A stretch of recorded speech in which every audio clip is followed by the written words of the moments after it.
Hello everyone, how are you doing? This is MD Tech here with another quick tutorial. In today's tutorial, I'm going to show you guys how to enable or disable the autocorrect feature that flags repeated words in Microsoft Word.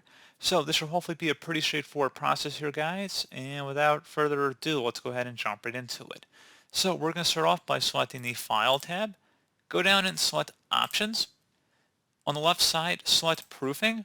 And then on the right side where it says flag repeated words, if you want to uncheck that option, you don't want it to flag repeated words, you can just uncheck that.